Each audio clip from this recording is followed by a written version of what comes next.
Hi, everybody. I'm delighted to be joined today by Ahmed Bukhamseen of Quant here at Huawei Cloud Summit in Barcelona at the beginning of March 2025. Welcome, Ahmed, to our, well, should we call it an outdoor studio? I'm intrigued first about what Quant is, what Quant does, um, what its ethos is. I know that's three questions. Tell me a little bit about the organisation first of all. Quant, we're a startup. We started in 2015, starting initially as a consultancy firm offering AI and data services. And we were working with research and development, and we discovered a huge problem in Saudi Arabia that the real estate market, it's one of the biggest industry. We don't have a price index.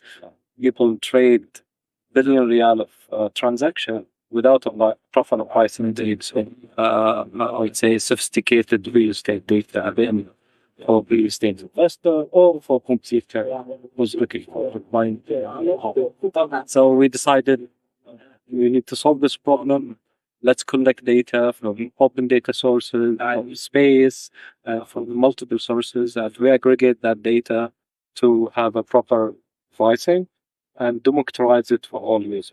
So was there an element, I suppose there must have been an element of guesswork or kind of, feel about prices, and that was the kind of basis that developers and landowners, was that the basis they were working? It's based on that and also based on personal relationship to access the information. So if you know a broker or evaluator was specialized in that region, you can identify the prices easily. However, now with the new movement from Saudi Vision, people also inside Saudi, they're moving from different city.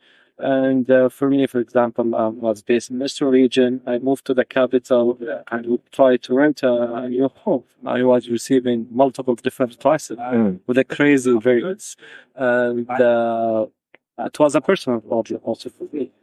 And to solve that, the government publish and open data for real estate transaction. However, this data is lack of geospatial information. So this is the enrichment that was provided to the user.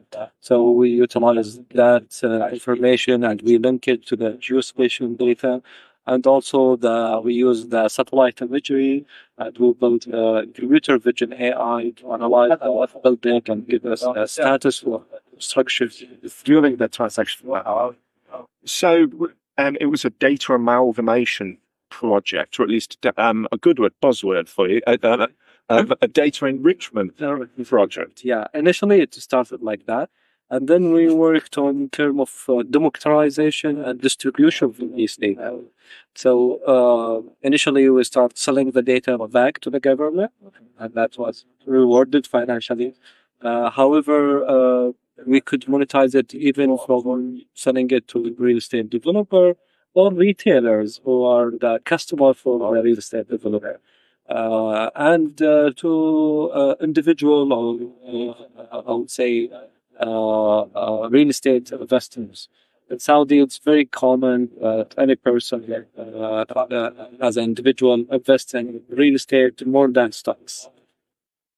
Okay, so it seems to me then that there are several layers of customers almost, and it kind of goes from an individual purchaser or renter, in your case, right up to government level, looking at large areas of land and the potential value.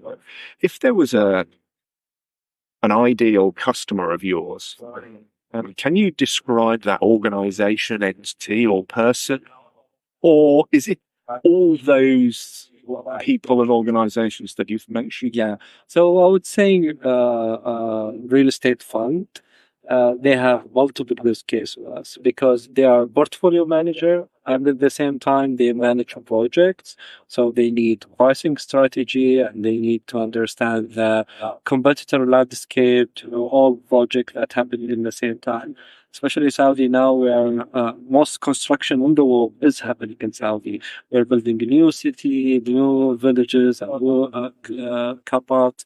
And from day to day, Last year, Riyadh only grew 18% to a very big area. Sorry, that's only 80. It's even for us, it's like if a certain area I didn't visit in 6 months, when I go by the car, I get through, oh, where I am. It's completely new. So it's developing very fast, and to know the compatible landscape without having this space technology is very difficult. So today we are the only people in Saudi. We have base map from satellite that update every 2 weeks with very high frequency just to monitor the structure and everything.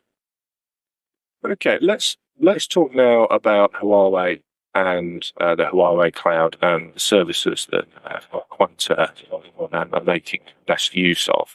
First of all, a lot of cloud providers out there, Azure, GCP, Alibaba, Huawei. Why choose Huawei in your case? Yeah, in our particular case, we discovered that Huawei offered cloud services last year. Actually, they were in the beginning before the other provider. For us personally, we discovered about it last year, and we started comparing Huawei with the other provider. And our main challenge was two things. First, to comply with the data protection law. So Saudi implemented a new regulation law about data protection, similar to the GCP and run by Saudi Data and AI Authority. And for that, we need to have a local hostage for personal data protection. And second thing was technology to be similar to the technology that was in, or something better also. And third was the cost.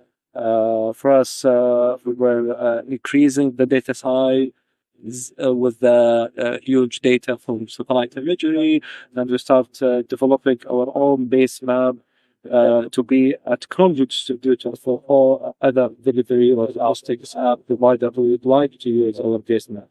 But previously, we were using it for ourselves, and now we start. And now you've got big customers who all want access to that data, and the data's growing. And you mentioned the overflight time, and each time photographs are taken of the ground. Yeah. And I think you said something like 12 days or 20 some days. 2 weeks. And that become daily on Nova. Well, exactly. Even 2 weeks doesn't sound very regular, but of course, if you're taking high image photographs every 2 weeks and now every day, it strikes me that you've got an enormous amount of data growing, and at the same time you've got new demands on that data from all sorts of different people. Is that scalability? Is that really important to the business? Yeah, definitely. For us, previously we were running the AI on edge on this imagery without storing them. But now we have different use cases.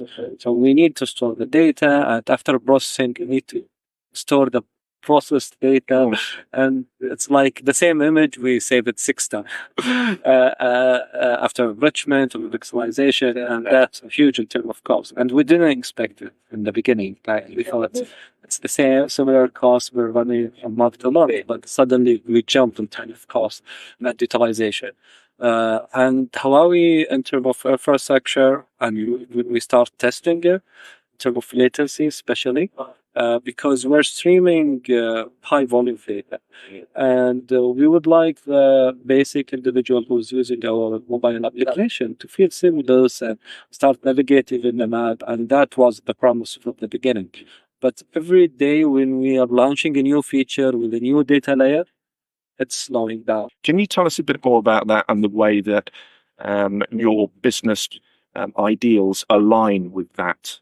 AI power. So we were talking prior to the about digitalization. So this is our main mission. We are digitalizing the real estate data, and in the beginning we were relying on governmental data, but it's like the quality and completeness and space give us. It's the best source where we have complete data sets, we need to develop specific feature detection or object detection to detect specific feature. For example, municipality data tell us this land could have a zoning for a warehouse or residential villa. And we don't know which one the owner decided for. But from space, we can build land use model to give us exactly the building land use. Is it a commercial use? Is it a warehouse? Or is it a residential? And this is the beauty for space, where you can have accessibility for urban data on a high scale. And with the new development for computer vision, the same model that take us like 6 months to develop in 2019, today we can build it in a week, less. And it's also that speed of processing in the, back in 2019, to take a high-res image and run it through an AI, you would have been sitting waiting for a good few hours, whereas these days, of course, it's just so much quicker, isn't it? Yeah, definitely. Actually, we have an old model. When we run it on Riyadh City, it takes 4 minutes. Okay. Yeah. And last time I checked with the team, we ran it on Huawei. So what's your, obviously, I don't want you to give away any trade secrets and give away to any information like what's going to happen in the next few years.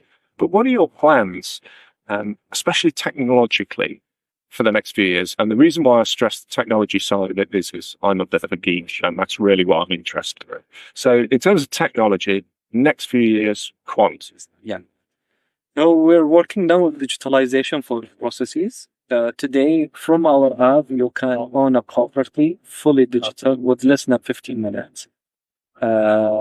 Because we have I would say, governmental infrastructure where we could integrate with land register through API and transfer ownership from you to another person. And also the transaction, we can transact up to a couple of billion using our billing network with the central bank. This has been done. We listed 3 projects. People are buying digitally, surprisingly. Property without visiting the site. But I would say that they run on vacant land. Now, this year, we're testing that similar for ready unit. And also we are targeting individualized investors. And what we did this year, we launched a Quant intelligent platform. We are targeting retailer to help them with the site selection. So we tell you where area you need to open. For example, we're working with Domino's and Panda's hypermarket. That's how with the site selection. But we move after that with the facilitation. You select a site, and we can facilitate the transaction also digital. So this year we're working on immersion to get digitalized for now. And that's a really interesting subsection, isn't it? Because you can, if a particular retailer, for instance, is looking for a particular site, you can almost choose on the demographics of the area. So if you have, there might be an area in which Domino's pizza, it wouldn't fly. Of course. And of course, you can tell by aggregating data and looking at satellite imagery and say, no, not there, but over there. Yeah, and based on their budget, for example, how much they would like to pay for rent and what the persona for their customer. Similar example, one of our burger joint customer, he was focusing on low to mid income persona, and he doesn't know that.